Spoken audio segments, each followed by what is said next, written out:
This week on the Reality Testing Podcast. There are widows and orphans who are without the money that they are due, and you're flaunting these earrings? I have never seen someone so wasted. No. She is blitzed, and she starts an argument with herself and then ends the argument with herself. Lisa. She doesn't have pretend amnesia. She has real amnesia where she does and says things and then, gosh, did I say that later on? And it's just so salacious, the things she says. It's not like, oh, that was a bad word choice. It was like, honey, you threw that person under the bus and now you're acting like you never said anything.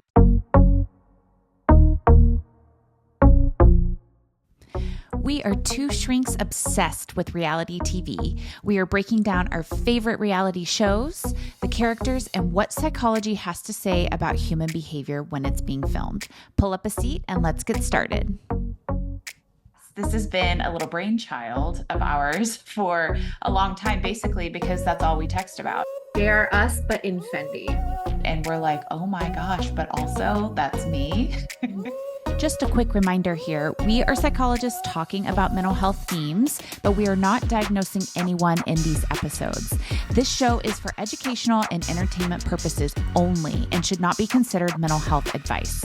If you're experiencing a mental health crisis, please contact 988 if you're here in the US or seek local support wherever you are. You can access additional resources at realitytestingpod.com/resources.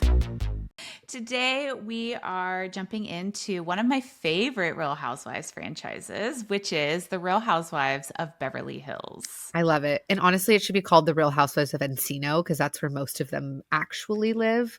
But we'll pretend. Well, pretend. I think they started in Yes. Beverly Hills, like back in the Lisa Vanderpump days. Mhm. And then I think they kind of moved. A lot of them were in the Valley. Like if you looked up where Lisa Rinna lives and whatever, they were in the Valley. And then now I think there's a mass exodus to Encino. Yeah. Yep. So Which couldn't be further from Beverly Hills, to be honest. Right? really, it's such a different vibe being from LA, Encino versus Beverly Hills, but both of them are neighborhoods that I cannot afford. So yeah. Like, who are we to talk? Okay, so for those who have not watched like maybe recent seasons, give us an overview of the Real Housewives of Beverly Hills. What do we need to know before we start talking about all of these characters? yeah, so these are it's a group of women who live in LA, broader LA area, Beverly Hills, Encino, the Valley, whatnot, who are somewhat adjacent to the glitz and glam of LA. Like we have the Lisa Rinnas who are, actresses, but not A-list actress. We have Kyle Richards, who was a child star. We have Erika Jayne, who has a music career, but also is married to who was a very wealthy and high-powered attorney. We will get into that. So it's these women who seem to be very drawn to fame, glitz, glam, and just their happenings about town. And I love it because it is our backyard. It is where It truly is. Yeah. This is where I live. This is where we went to graduate school. And yeah, and I think we like look at the restaurants that they go to and we're like, oh, what part of the restaurant is that? I've never seen that room, right? Because you're like, I've been there for brunch, but it didn't look like that. Which I think is actually a really interesting thing to experience, where you like know what these restaurants look like, and like the floors are kind of dirty, and you wouldn't use their bathrooms. Like you don't really you can't believe that this made it on national television, Right. but the way that it looks on TV is like very glitzy, which I think is just maybe helping us speak a little bit to like it's all about angles. Yep. It is all about like putting your best foot forward because we are going to be on TV. Like it is a little bit different than real life. Absolutely. This summer, Lisa Vanderpump's restaurant Pump closed down. And I guess it was this past summer. And I decided I got to go one time before it closes. And so I went, and it was so different in real life than how it Yeah. seems on It's so television. small, isn't It it? is. It's small, It's it's crowded. tiny. The wait Yeah. staff is not as beautiful as they are when they're filming. Yeah. Yeah. It's a Yeah. weird experience. It's very It weird. is. It is. And same thing with Tom Tom. Like Yeah, I went there last, I think Memorial Day weekend, and with a few friends, and like you could hardly sit at the bar. Like it was so crowded. The music wasn't that great. The bathrooms are on the other side of the freaking building. Like yeah. it's just an experience, right? But it doesn't look like that whenever it's on TV. It does not. It does not. It's very interesting. So, yeah, should we walk through all of our current characters on this show? Yes. Yeah, so I think we're going to include current characters, but there's also going to be some mentions of some old characters because they're also intertwined, I think, in each Yes. other's lives. Some honorable So start mentions. us off. Who are we going to start with? We have to start with Kyle. She's the Yeah. one that's been there the whole time. There's a lot of hate watching that goes on with Kyle. I see a lot of people on Instagram and Reddit just tearing her to shreds. And I have always loved her. And Yeah. I can't I, quite articulate why. yeah, I don't get the hatred because I think she is like high quality housewife. Yeah. I totally agree. And I think one of the things about her is that, she had this family that seemed very idyllic. She had these gorgeous children, this amazingly attractive husband, these beautiful dogs, this great home, her white party every year. Like you Mhm. wanted that family. And I Mhm. think part of me is getting really rocked by this like Mhm. separation from Mo because Mhm. God, if anybody was going to make it, it was going to be them. And I've lost Yeah. faith. Yeah, I mean, a 27-year marriage that I think we watched kind of play out, and it just felt rock solid. It It felt did. like nothing was going to shake them. Um, but I have to say that she didn't really talk about this, honestly, in this last No. season, which was like a point of contention for both fans and the people that were on the show of like, we air out our dirty laundry and like, you didn't tell Yeah. us that this was going on. In fact, I think they had to come back and film. Like cameras had already gone down and they had to Yes. come back and film. But in this, I did notice that last season, she was not in her people pleasing era any longer. No. She was mad. She was telling people how, they have impacted her or affected her. She was like being very honest that Mo was getting on her last Yeah. nerve Yeah. with some of his, and he honestly got on my nerves. Like Yes. I watched him and I was like, I have Ugh. always really liked you. And now you're Mhm. like calling her love bean and like you're mad at her for getting tattoos. And like The she is tattoo a thing. grown woman. What are you doing? Yeah. Yeah, I would love an honest glimpse into their relationship and where it has been and where it's at now because we're obviously not getting the full story. Right. We're not really getting any story. It's all just kind of not talked about. But then he's photographed in Greece with this girlfriend, and she maybe has a girlfriend herself and might like women now. I don't even know. Right.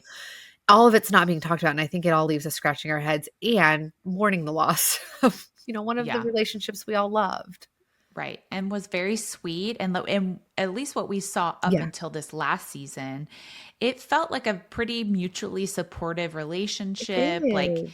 yeah, I really kind of rooted for them. But in this last season, it gave me the ick, Yeah. specifically Mo. Yeah. I really did not like how needy he was and Yeah. how it's almost like he weaponized incompetence Yes. in a way that like men do that just drives me crazy, right? Of like that, like I am gonna act helpless, I'm gonna act stupid, I'm gonna act like I don't know what's going on, and in doing so I'm weaponizing it against you. Yeah. I am like using that to like keep you from being honest, keep you from leaving, keep you from X, Y, and Z. It just felt gross to me start to finish. It did, and I think what makes me sad about it is this whole time watching this show for, I don't know, 13, 14, 15 seasons, I don't even know what season we're on. I have loved him, and to make me change my mind about a Uh-huh. character I so deeply love is not easy. Yeah. And so I think that speaks to the level of ick, right? Yeah, it was deep. It was Yeah. deep. And he's actually got another Netflix show, and I Mhm. watched that, and he doesn't give me the ick. Oh, So again, I interesting. feel like it's like either it's an editing, it's a perspective Yeah. issue, or it's something that he was doing in that season of his relationship with Kyle And the dynamic that with her. just turned me off completely. It was I so haven't seen gross. his other show. Maybe I need to. Oh, you do? Yeah, I think, and we should talk about it here Okay. because Okay. it's actually all of the Umansky sisters, and Ah, they're like all in real estate, and they're selling all this very expensive real estate and ah, showing up in these like really lovely outfits and whatever. But you're also seeing a lot of the like dynamics of okay. what nepotism looks like. What it looks like to have a dad that like runs this like Right. $100 million business, right? And he's basically handing you the keys. Yeah, there's lots of dynamics that go on. Well, good Yeah. for them. Yeah. Yeah. Can't relate. Yeah. No one handed me a business, but all right, I'm happy for Right. you. Another thing that goes on with Kyle, like in the earlier seasons, is that we become aware of who her sisters are. And so Mm, one sister, and I think that this is her full sister, is Kim. yes. And then her half sister is Kathy Hilton.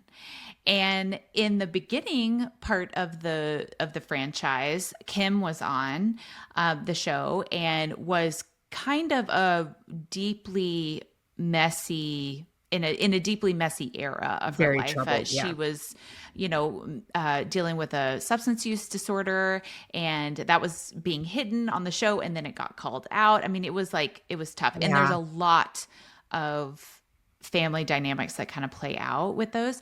And then in the recent seasons, Kathy Hilton has come on as a housewife. And listen, she was lovely in a lot of ways because we want to know Yeah. what Kathy Hilton does with her free time. Yeah. But then she was not invited back because she has a grade A meltdown on one of the like group trips. And I think that they had to do like a investigation, like a Yeah. Bravo, Yeah. An like internal investigation. yes, of what all happened and what slurs were used and what like who witnessed it and who. I mean, she had a huge tantrum, I think, which I think we all saw eventually coming because the woman had tantrums over not having the right straw, right, at someone else's house Yeah. or whatever. But we deeply want to know what her life looks like. Yeah. And then turns out it's like pretty ugly in the Very. And underbelly. have you watched the Paris Hilton? Oh, heartbreaking. I read her book. I haven't watched the show, but I've read the book, and I assume it's a lot of the same information. And it totally casts Kathy in a completely different light as this almost like negligent mother who Yeah. put their child in an awful situation and didn't believe their child when Paris was saying, I'm being abused, I'm being mistreated, and caused a Yeah. lot of trauma for her. And Oh, yeah, I mean, Kathy is just I don't know. I can't be on her side anymore after some of the yeah, things I in know. in the Paris Hilton kind of series, you see a couple of therapy sessions that happen where Kathy is like invited in. Mm, And I think that the best like not diagnosing her, but the best clinical kind of interpretation of what was going on was the most avoidant mm, attachment that you've ever mm. seen play out. Like it was stone cold wall Oh, go up whenever she was challenged about anything, like anything, right? yeah. And so to hear Kathy Hilton's story, I think she's actually pretty attached to her husband, Mhm. right? I think that there's kind of like something goes on there that there's like a deep attachment there, but I don't think she holds that same attachment to her children, right? And you kind of see that Yeah. play out on the Real Housewives, but then you also see it play out on Paris's docu Gosh. series, whatever. It's It's so very hard. painful. Very painful. Like, as a mother, it's hard to hear that and Uh huh. to empathize with that.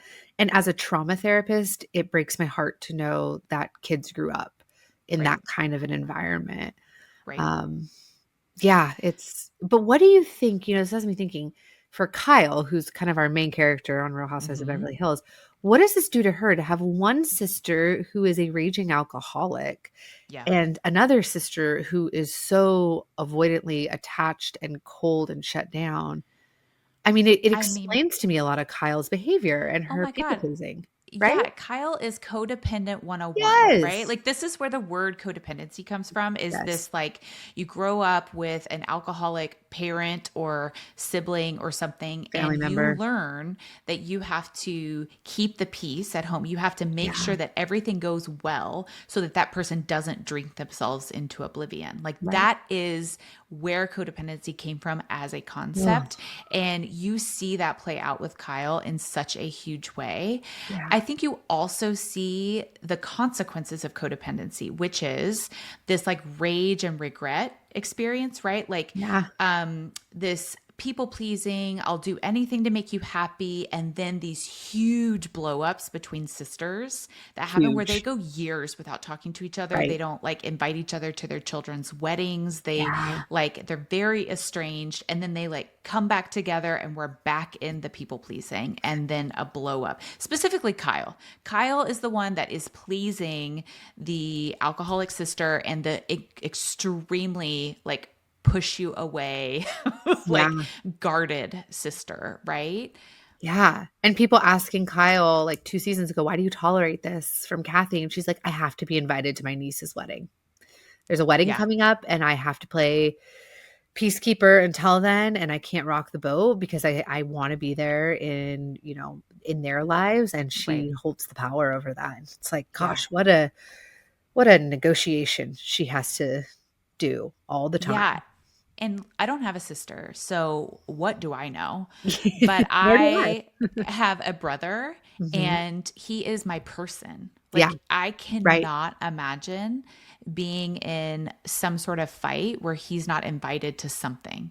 I can't even imagine being mad at him for more than 48 hours. Yeah. Like, because I'm texting him and saying, I'm so furious with you. Make it right. Fix it. Right. Like, Seriously. that's what you do with siblings that you love so much and you like have to Yes. stay connected to. Yeah, and then it makes me think, like, I wonder if they had different experiences growing up. Like, obviously, they have the same mom, but, like, in that showbiz world, were Hmm. they treated differently? Were there, favorites, so to speak? I Yep. I have so many questions. Gosh, I would love to be a family therapist for them I and just know. hear all of the stories. I know. I'll just sort of mention here that there is such a thing called a narcissistic family system, which is not to say that there has to be a diagnosed Mhm. narcissist, but there's usually like some person that the whole family rotates around.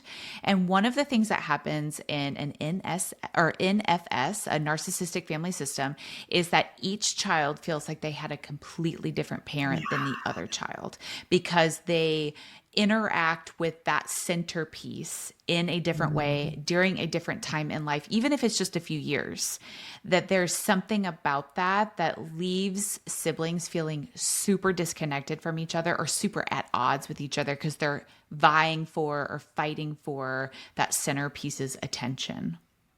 And So, what a way to create a divide and unintentionally create, right? right. But creates a divide amongst the children because I think if you think about your brother, when I think about my brothers, that is what binds us is we have that shared experience Hmm. for good, bad, ugly, better, Right. worse. We shared childhood together. Right. But if you don't have that shared experience Right. because of you all orienting to that central figure differently, Yeah. there's no bond. Right. And in fact, there's competition. Mhm. It's like worse than no Yeah. bond. It's worse than just like a neighbor, that has like no connection to you. It's that you are actually in competition with the people that you're supposed to be closest with. Yeah. So Richard's sisters, please get into some family therapy. Yeah, yeah, immediately. Yes. Okay, who do you want to talk about next? Let's go with Dorit. Dorit, Okay. or as I like to call her, Doritos, has Ah, given us some really great material to work yes. with in recent seasons. She is just such an interesting person.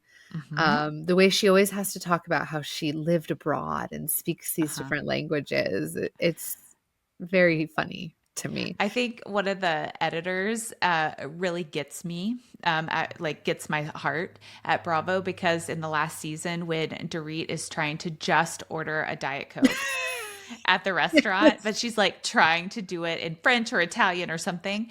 And it makes it this huge deal where it was like, she had to like negotiate this thing. And then in the interpretation, it's like, can I have a Diet Coke? Yeah. And everyone else had ordered in English. Like the wait staff could manage the English, but she just had to speak Italian. It was very Dorit. It is. And her fake accent. Yes. And some of her fashion choices over the years, I think she really thinks she's a trendsetter, but they've really missed the mark. I'm thinking of the gold foil in the hair. That reunion. That like sweated off. So by the end of the party, the foil is like no longer in the slicked back bun look. It's like flaking off. Yeah. Yeah, and the time too where she had to do full glam to go to, it was like a yoga retreat or like a yoga afternoon or something, and she's all late and she shows up because she's in full glam taking those photos of herself that she posted on Instagram. And the whole group is mad because she's late, and she had to like have this moment in front of the camera. Oh, Dorit. But I think what, really has stood out to me recently, just because of the line of work we do, is her PTSD narrative these last couple of seasons. And we've seen her actually be traumatized. And I think this is one of the better examples in popular culture of what PTSD in its pure form actually looks like. Yeah, so she was the victim of a home invasion when her children were in the home. She had a gun held to her head while they stole her blind. And I think probably threatened to kill her and her children. Like, I think that the threats were, kind of had her begging for their lives. Well, I thought she was at gunpoint. She was. She was, yeah. Okay. I was like, did I invent that part or is that real? No. She was at gunpoint. And then, they leave her like phone. You can see like the home security with them like running out with all the stuff, but like leaving her phone there.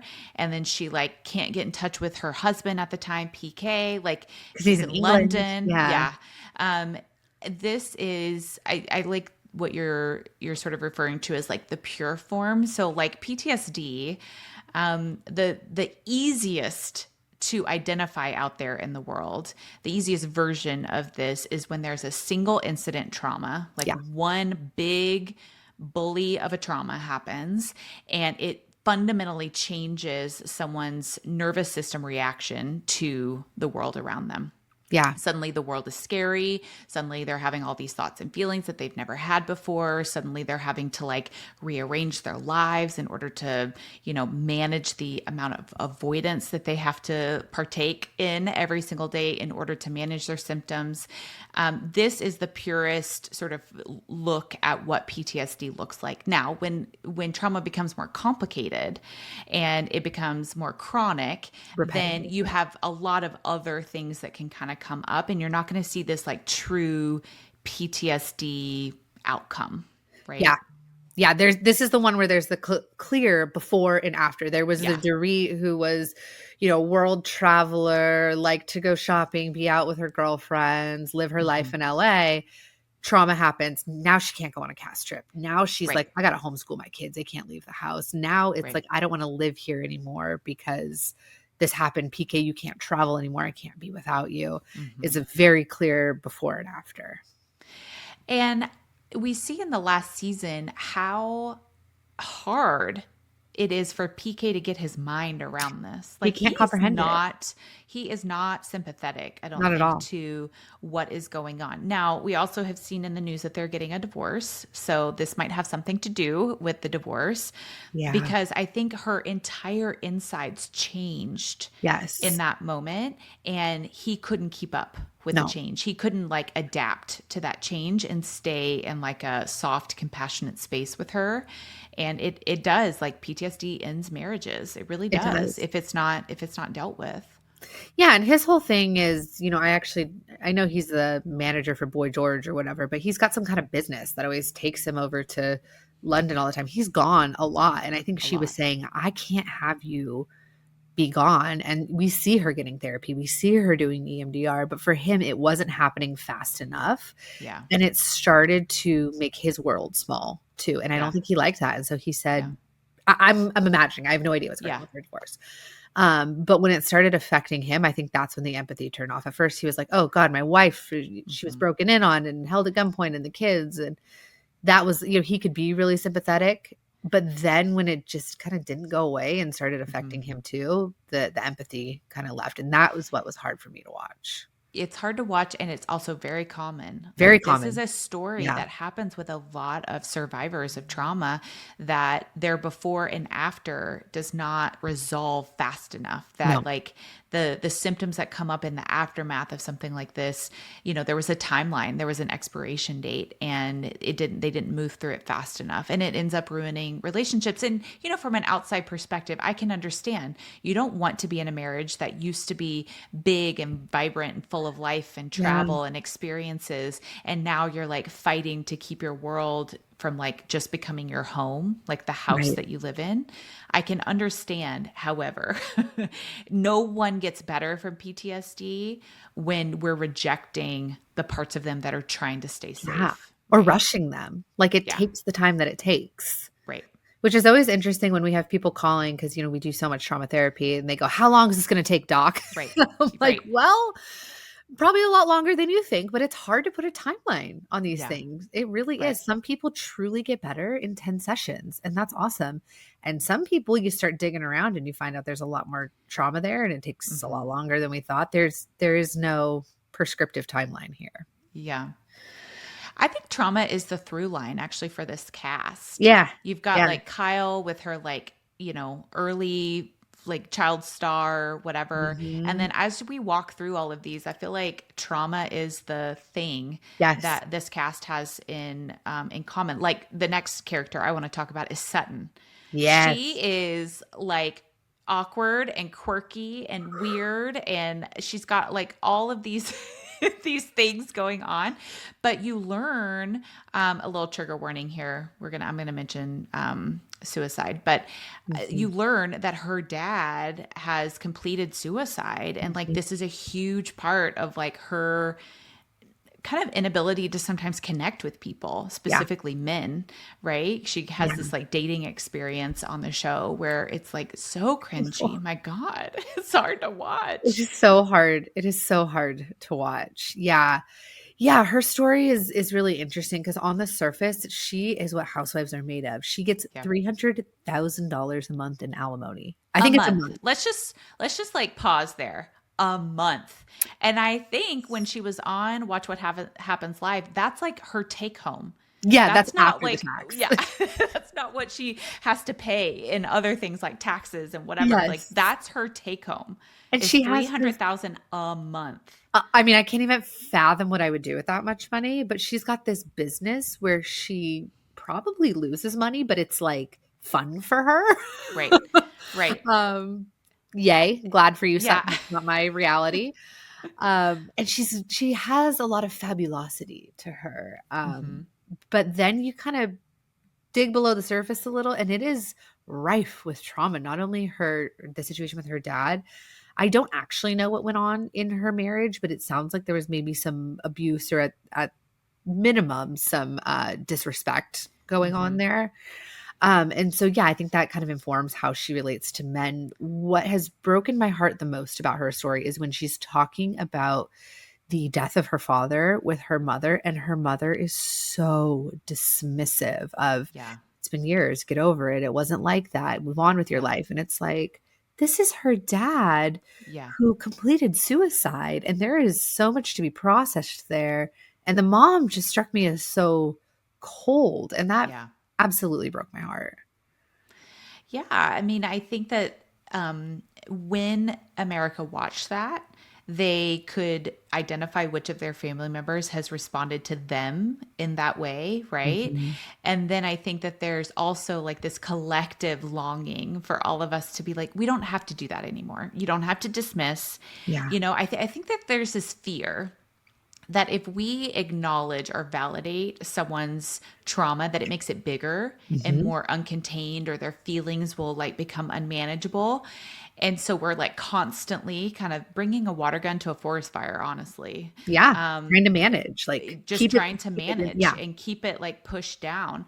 But that is, just hear me say this from a psychologist, that is not how emotions work. No. They don't get worse when you give them space, they get better. Yeah. Right? They get worse when you repress them. And you can kind of see how that plays out in Sutton's life. And she, I think she probably has internalized that dismissive part Hmm. that she heard in her mom for years and years and years. And now she is the one that dismisses her own pain before anyone else can hurt her by dismissing it. Absolutely.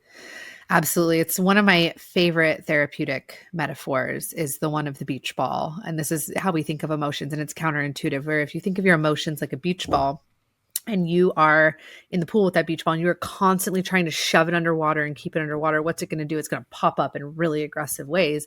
Whereas if you just let the beach ball come to the surface and maybe like float alongside you, yeah, it's there, but it's not going to bother you all that much. You're not Mm-hmm. fighting against it. And I think that that's what we see both with PK and with Sutton's mom, is they're like, Yeah. ooh, big scary emotion, push it down. And in doing Yeah. so, they create a lot more tension and hurt. Well, and Kathy Hilton, to take it back to the Hmm. beginning, like that Hmm. same thing is happening here. Yeah. It's hard to watch. As a human, It as a really is. therapist, it's hard. Yeah, it is. I want more for her. I think I that do that's the thing. I want to too. root for her, but some of the ways in which she shows up is that internalized dismissive part of her, and then she does it to other people, and now you've Mhm. lost me because you can't like perpetuate your own trauma with other people. Yeah, absolutely. Oh, well, she is coming back next season. I'm curious to Me see too. where things go with her. And one of the things that I love in a housewife is they gain insight the longer Hmm. they're on TV, and they Hmm. hear the feedback from viewers and from fellow cast members. And I do kind of see Sutton doing and being a little bit better than maybe she was in earlier seasons. And I'm hoping Hmm. we continue on that arc with her. Me too. I want to root for her. Like, give me something to root for, Sutton. Yes, please, please. Well, should we chat about her buddy Garcelle? Yeah, sure. What is there to say? What is there to say about Garcelle? When I think of Garcelle, unfortunately, what comes to mind is boring. And I think Hmm. that that is because she is so grounded and realistic. And I think that makes her a great person, a wonderful mother. Some of the Yes, the yes, discussions she has with her son are yes, so like, oh, let me just pocket that language for when my sons yeah, are that age and we have to exactly. have those conversations. It's beautiful. And it makes her a terrible housewife. There's Yes. no drama, there is no craziness. She's just a little too grounded for me.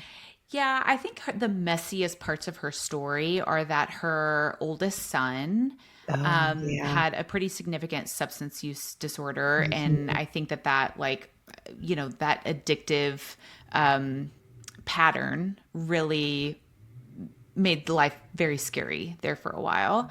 And then I think the other part of the messy part of her story, which we say messy, but really human, right? Part Yeah. of her story is that she kind of had this like picture perfect marriage. Yeah. And then she discovered that he was cheating. And we learn in this last season that she kept all of the gross, messy, yucky stuff away from her boys, Mhm. her twin boys at the time, that they were like pretty young.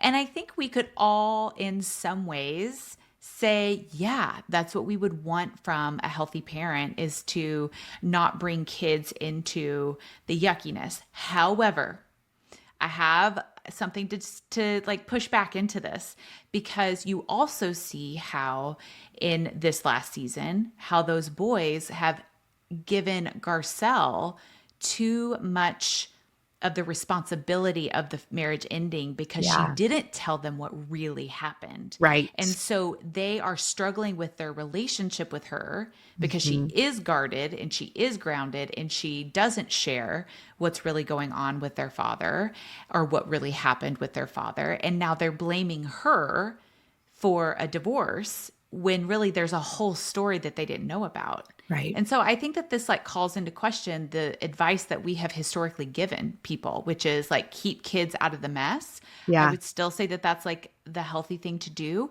but at some point they have to know something about the mess so that Yep. they can start regulating and managing their own feelings about it, because you're not going to change that history. That history is written Yeah. into their story. And you can't just drop the bomb on them when they turn 18, Right. right? Like, I think that there are developmentally appropriate ways to talk about these things with kids, and that is hard. It's hard to find the right words, but you can't, dump on them, and you also can't keep the truth from You them. can't hide it. Yeah. Yeah, Yeah, because but it's a part of their it story, is. It right? is. And That's my they dad. lived through something, but they don't have the words for it and they don't know why Mhm, it happened. And I, mhm. I feel like in some ways that creates more harm than the good that she intended it to, be. Totally. And, while those are, like you said, really human parts of her that I think a lot of viewers can relate to, it's all in the past. And like, what is going on now for her? I don't Hmm. know. It seems like she serves a function on the cast. I think she's, Sutton's kind of keeper. Hmm. And she also serves as a foil to Dorit, who's just so out of touch and puts her foot in her mouth all the time, particularly with race issues. Yes. And so then, Yes. Garcelle is there to do the educating. And, like, I get the role that she's serving, and also, like, I don't want that for her. I want her to be a messy Yeah. housewife like the rest of them. Yeah. Well, I just want her to like have space to be Mhm. messy instead Yeah, of, but I wonder if she is not as messy because she is a black woman, that is true. and because like her messiness might mean that there's finger wagging going on, and tone policing going on, and It totally you is. can't be an angry black woman, going on when these other white women have a lot of freedom to be able to express themselves and get angry and scream and yell on Be airplanes violent. and restaurants. Yes. They're But if violent Garcelle sometimes. did that, Ugh. she would not get the same response. And so maybe that is what I'm longing for her, is Yeah. like a world in which she can just exist and have the full range of her human emotions without like getting public ridicule for that, or even the microaggressions that might come from the cast members because of that. Yeah, I think you hit the nail on the head. I'm glad we processed that one out loud, because when I was thinking through her, I was like, "Huh." The more we talk about it, I think she's not allowed to be Yeah. what the other women are, Yeah. and that's sad. It's so sad. It's so sad. I hope more for her this Yeah. season, though, and hopefully the world's waking up too, so we can Yeah. like give her some space for that. We can hope. So let's keep on with the messy train. Yes. And there's Pretty Little Mess on Yes. Oh, Instagram, yeah. and her that this is Erika Jayne, Uh-huh. or Erika Girardi in real life, but she moonlights as Erika Jayne in her singing career. What do we know about Erika Girardi? Woo! So she was married to Tom Girardi, who was a very high-powered attorney in LA. He has since been disbarred and convicted of some very serious crimes of embezzling money from his clients. Yeah. She seems to like to put forward a persona, whether that's the persona of Erika Jayne, whether that is the intense, tough, biting woman that you don't mess with. She constantly has a facade up. Yeah. And it makes it absolutely impossible to get to know the real Erika Jayne. And it is also incredibly entertaining, which Yeah. I think is why she has lasted so long Yeah. on the cast. Yeah, so she comes in as like this, you know, much younger Yeah. wife I mean, I think Tom was in his late 70s when she enters. He's in his 80s now, I'm pretty sure. Mhm. When she comes on the cast, and she kind of has this like, I think she would describe it as this like no nonsense sort of attitude. But Yes, I actually think that she has like lost touch with totally. reality and It's lost touch rude. with her like close friendships and all of that, because of the wealth and because of the life that she was leading, right? And so she kind of has this life where she's surrounded by people that like work for her and Mhm. do nothing but like give her accolades, right, for what she does. And then in 2000, I guess 2020, Yeah, it was in I can't 2020. Yeah, it was in the middle of the The pandemic. pandemic. So her husband is sort of known for like these Aaron Brockovich sort of cases, right? Where like there's a plane crash or there's like a town whose water supply is tainted, right, by the local, factory or whatever. So he comes in and he takes on these huge cases. They are multi-million dollar payouts, right, when he wins these cases. And turns out this grubby little man was stealing from the victims. So in 2018, there was a plane crash of an Indonesian plane, and hundreds of people died. Right. And there was like something wrong with the plane. I think something like that. Yeah. And so there was this lawsuit. He was the lead attorney on it. They were awarded $15 million, right? And to be split among all of the surviving family members. And there's no money left. He has spent it all. And so he was convicted just a few months ago, like in Hmm. August of Hmm. 2024. And when he was convicted, there was like all of this online chatter around like, okay, do the victims finally get paid? And the old district attorney, she's like on Instagram. She's great. She like educates everyone on these like big cases. But she said, no, there's no money.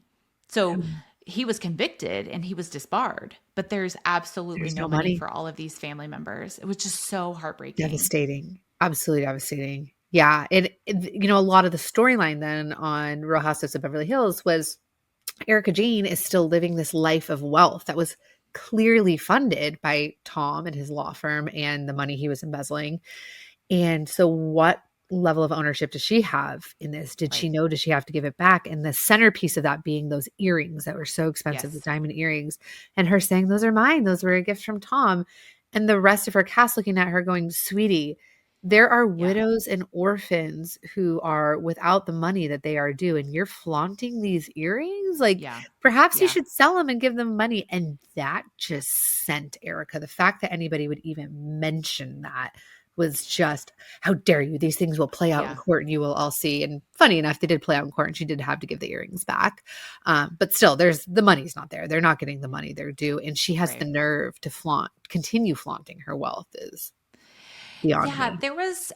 I was sort of mixed about how she showed up after Mhm. Tom's arrest and then subsequent like being deemed incompetent to stand trial because of his dementia. Then he Yeah. was deemed competent, and so the trial commenced. But I was mixed because I work in the legal system. We both Mhm. are forensic psychologists. We both like deal with this stuff every day.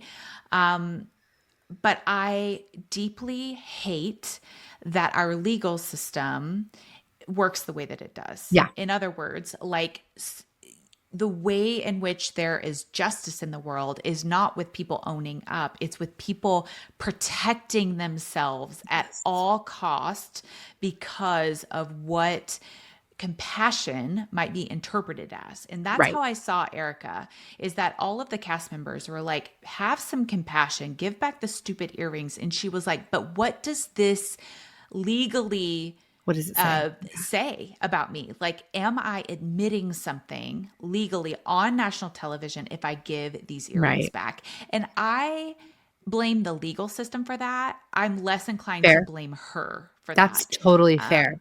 because we've just got everyone in a bind, We right? really do. And I am with you in that I hate how our legal system works. I do, however, think there's a difference between saying, yeah, I can't give them back. This is playing out. There's a Right. difference between that and wearing them on Yeah. TV and making them a plot line of the show. Yeah. Like, Yeah. maybe just don't talk about it, honey. Yeah, this is where Um, she's like lost touch with reality, and yes. I think just had a hard time coming back to reality. Although I deeply appreciated that when she moved into her little two-bedroom house, right? When Hmm. she moved from this palatial home to this little two-bedroom house, and she talks about like, I after I got that first electricity bill when I was trying to keep the pool Yeah. warm, I turned off that pool heater because I Yeah. can't afford the electricity bill. And I thought we all needed that moment from you, We actually, did. We where you did. were like a human that got Yeah. an electricity bill that was like astronomical, and you don't know how Yes. you're going to pay that and your legal fees Right. that money. That is what is winning us back over. But then you have the moment of her and the therapist Yes. where she's like, what is empathy? What does empathy sound like? How do I be empathic? And I Yeah. think, you know, she's getting at what you were speaking to is that she can't be outwardly empathic because that's in some ways admitting guilt. But her sitting down with a therapist asking Yeah. what is empathy was just peak housewives moment of like, you just don't get it, do you? Yeah. Yeah. And I think she has a long history of trauma too. She If we're going to does. kind of stick with this through line of She trauma, absolutely hers does. is way more complex, right? So, a very difficult relationship with her mom. She sees Mhm. her mom, like, come into town and she's like, we have a good 24 hours together. And then we Right. start fighting. And I think that that just shows like how contentious their relationship is. They're very close in age. I think her mom had her when she was very young. Mhm. And Yep. so she was a kid raising a kid, right? So there's some Yeah. dynamics there. But Erica is the picture, in my opinion, of that hard shell exterior that sometimes comes from complex trauma in your Yeah. childhood. Yeah, absolutely. It's a protective facade that she thinks is keeping her from having to feel some really icky things, but is actually creating really tense situations. Yeah. Okay, so Mm. let's talk about two housewives and then we're going to wrap it up. Okay. Two housewives that are no longer on the show, as far as I can tell. Let's talk about Crystal. What do you think of Yeah. Crystal? Yeah, you know, I for however many seasons she was on the show, which was just a couple, I really went back and forth on her, on if Yeah, me I too. liked her or if I didn't. I love her husband. Yes. Rob is a gem. And But he is famous for what? The Lion King, didn't Yeah. he write all the music for Yeah, it? I think Yeah, so. Or which produced it, something. so Something. He was a something writer for big with The something. Lion King. He made a Yeah. lot of money, and gosh, that is just the movie of my early childhood, so, Yeah. you know, near and dear to my heart. I think that's one of the first times I felt, like, complex emotions was when some Yeah. of those yeah, Yeah. that whole I sing Kuna Matata to my daughter when we're changing her diaper. Presh, Rob, Yeah. man, you really worked your way into our hearts. Yes. Yes. But Crystal, there was a lot to like about her. I felt that a lot of times she had a hard time holding her own. Uh-huh. Housewives can be vicious. Hmm. Crystal seriously had some stuff to pick on. I mean, those leather pants, top of the list. But she really couldn't like hang. And then I think in later seasons that she was on, she found her own voice and I liked her a little bit more. But I wanted her, yeah, I wanted her to speak better for Hmm. herself, I guess. I Hmm. don't know. What did you think about her while she was on? Um, yeah, I wanted more for her. And now that we've processed Garcelle, I'm wondering Yes, if her being an Asian woman on the show, um, meant that she had less freedom to sort of totally. behave badly. I think that that's a possibility. I also think that there is a little bit of like, uppity, thing that goes on in Beverly Hills. We can imagine this, right? You're like among stars and you like live this very like Yeah. luscious, opulent lifestyle, right? And I think Crystal was coming from that, right? Having the husband that she has and having Mhm. all of the money that she has and having all the resources that she has because of this marriage. And because I think of some of her own success, which she never talks about on the show until like the last episode of the Right. last season that she's on, where apparently she has this very successful business that we never knew about. Yeah. And so I don't know, maybe there was like this lifestyle that she was used to. And then you're like thrown into the housewives and they're much less polite and they're much less well-mannered, right? And you just have to like get on board. So I don't know. I don't know if she felt like she had the freedom or if it was like just a shock to like come kind of stoop to this level. Yeah. I Yeah. don't know. I'm not sure she was cut out for Housewives, but I think ultimately I liked her. Yeah, I I did. think so too. I love that she gave too like a narrative of speaking about her past with an eating disorder. I think Yeah. that it's so important for so many women watching to see. Jackie on Real Housewives of New Jersey had a very similar Hmm. storyline. And I think both of them sharing that really normalized those struggles for a lot of women and them, demonstrating how they were getting help and how hard that was and what that actually looked like, Mhm. was really important, I think, as far as, educating the public on eating disorders. So I'm grateful for her sharing that part of her story with Yeah. us. And speaking of Erica losing all contact with reality, she gets blitzed at a party and tells Crystal to do some very disordered eating things, behaviors. And it's like, yikes. Yeah. She lost Oof, touch at some point. that was so uncomfortable to It was, watch. yeah, it was very cringy. Speaking of cringy, we're going to end with a bang here with Lisa Rinna. Oh, What say Lisa. ye about Lisa Rinna? Lisa. She doesn't have pretend amnesia. She has real amnesia where she does and says things and then, gosh, did I say that later Yeah. on? And it's just so salacious, the things she Yes. says. It's not like, oh, that was a bad word choice. It was like, honey, you threw that person under the bus and now you're acting like you never said anything. Right. She was one of the hardest housewives to watch. And I think they kept her around for so long because she created so much drama. Drama. Yeah. Did you hear how she quit the show? I don't think I did. She sent an email that said, I won't be coming back next, or something like this. I won't be coming back next season. Thanks for all the fun, or something like that. Signed Lisa. And then the next day, she wrote them back and said, I take it back. Just Oh, kidding. oh, And they were like, no, we accept your resignation. You yeah, will and not be coming back. you were also on the chopping block anyways, honey. Yeah. Like, Yeah. you just made it easier for us. So she brings Ooh. up something very, very important, but I think people are like very interested in this disorder. But Mm. she accuses another housewife of having Munchausen syndrome. So, do you want to tell everyone what Munchausen's is? Yeah, so Munchausen's is this, and it's not even called Munchausen No, syndrome it's called anymore. factitious Yeah, disorder now. Yeah. where symptoms are fabricated for some sort of secondary gain, whether that be empathy, sympathy, money, disability benefits. I mean, the classic example of this is Gypsy Rose. Hmm. And that was called Munchausen's by proxy because the symptoms were made up in her child or another person or a proxy. But Lisa is accusing Yolanda and her having Lyme disease of actually being factitious disorder and saying, you're making up all of these symptoms for some other secondary gain. And that is just the most atrocious thing that you can say to a person, particularly a person with a chronic illness. Right. And, factitious disorder is real. People really Right. do this. We really have worked with patients that make Yes. up symptoms or exaggerate symptoms for some kind of gain. And even then, you don't come at a person and say, you're Right. making it up. Right. This is not how that is responded to. Yeah. It's rarely push into this if there's research otherwise, but it's rarely from this like psychopathic space of like, I want to hurt other people. I want to take Correct. advantage. I'm gonna like get in and like steal all of their money. It doesn't play out that way. No. It's the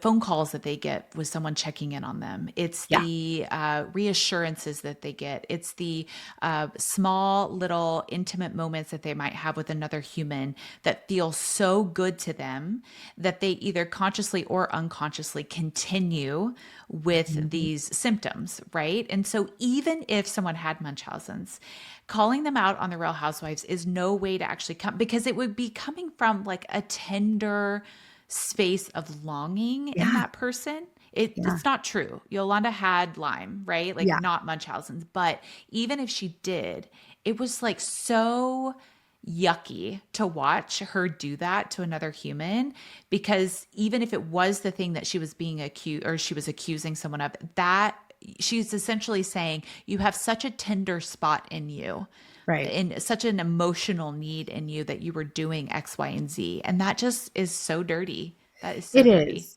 And it's important to note that this factitious disorder, Munchausen syndrome, is so rare. It is Very. so rare. What is more common is that people have very real symptoms that are either exaggerated or made worse by the stress that they have in their life or some psychological process. And like you're saying, it's very rarely like I have this psychopathic evil plan to get XYZ from someone. It's usually pretty like low insight in the cases Yeah. I've seen. Right. People oftentimes don't even really realize fully consciously what they're doing. They're Right. liking those phone calls, the check-in, being a patient at a hospital. That Right. feels good to them. Yep. So she was just didn't she pull up like WebMD, Munchausen syndrome? Yes. Which is like, I mean, yes, her Lord. diagnostic skills were off, to say the least. To say the My least. goodness. Maybe we need to do a deep dive on that whole situation at some point Yeah, we because will. I've got a Let's lot do to it say. because I think it played out like for a whole season, and like people actually got behind Lisa Rinna in some ways, and we got to talk about that, like how that happens, Yeah, because that's a very real psychological process that people get into. very much so. And I think, that whole situation too, I found Yolanda to be wholly unlikable, and particularly her relationship with David Foster. Yeah. I mean, let's do a deep dive on him and his Yeah. pathology as well. Yeah. So I think that's part of it. But it was just so inappropriate. And I for one am glad that she is off our screens. We didn't need her. Yeah. We're doing just fine without her. Yep. Yep. Go on your merry way. Okay. So who needs a dose of reality on the Real Um, Housewives of Beverly Hills? I'm going with Erika here. Okay. I think just no one believes your crazy talk woman. Like, you can't play off that you're this smart, shrewd businesswoman. And I had no idea what my husband was doing. Right. You can't have it both ways. Yeah. And I think for that matter, I think Mr. Girardi needs a reality check too, because he tried to play off like, this is my dementia and that's why I did this. Yes. And Lord, I work with people who have dementia. Like you said, we've both worked in this forensic setting where people are not criminally culpable because of their either memory problems or psychiatric illness. And he is so far from So that far. Mm-hmm. that was just like, that felt like a mockery of both the legal system and the medical system for him to Right. even suggest that. So that whole family needs needs a reality check. What Okay, about for you? I'm going with Sutton Yeah. because I want a new Sutton this season. I want her to own up to the places that she just doesn't look at herself, right? I don't want her to need a keeper like in Garcelle, right? I just want her to like behave like a human. Please. And like get in touch with what is actually going on around her. That's what I Yes. want. Yes, please. I'm here for it. Okay, let's move on to the intake. Who do you want to have or share your first impressions about? So we had her on our screens for a while, Okay. Denise Richards. She was Yes. a part of the cast and then wasn't, because she is the one that screamed "Bravo, Bravo, Bravo" all the time. Which essentially we didn't know this at the time, but now we know that this is like a sign to producers to like drop cameras and like we got to talk. Like I'm Yeah. about to march off set or whatever. But she did this too much that I think producers were like, "You got to go." So, but we see her in this last season and she comes to a dinner party at Kyle's house. And I have never seen someone so wasted. She No. is blitzed and she starts an argument with herself and then ends the argument with herself. It is like, and then later in the evening, we see Dorit being like, "Honey, your jacket's on upside down and backwards," right? Because she's Don't do this right so now. out of it. And she was like, "Don't do this right now. Don't." And she like actually got threatening Yeah. in those moments. I don't think I have ever seen another human that messed up I can't believe before. she was vertical, honestly. Same. How was she not unconscious on the ground sleeping? I don't There know. was, And yeah, too much. her husband is also really problematic. Yeah. Yeah. And I think, Denise Richards has like a long history with Charlie Sheen and like, Yeah. these kind of like weird relationships that she's in. But now you can find her on OnlyFans and she makes a killing on there apparently. And so then her daughter joined. So yeah, just lots to talk about there. Lots. Yes. Would like many more sessions with her. Yeah. Okay, what were your first impressions? So I'm gonna go way back to the beginning of Okay. this show, and somebody that we actually didn't talk about that probably we should have was Lisa Vanderpump. Yeah. She was one of the OGs of this show. She has set in motion actually several shows on Bravo. And there's just so much to be said about her and the way that she showed up on television. I think she's kind of like the Heather Dubrow Mm-hmm. of Beverly Mm-hmm. Hills. Yeah. She actually lives in Beverly Hills. She's the But only one, I think. yeah. But she, in a lot of ways, is a wonderful person. And then in a lot of other ways is very, very problematic. And some of the behavior she has participated in and excused in others makes me scratch my head.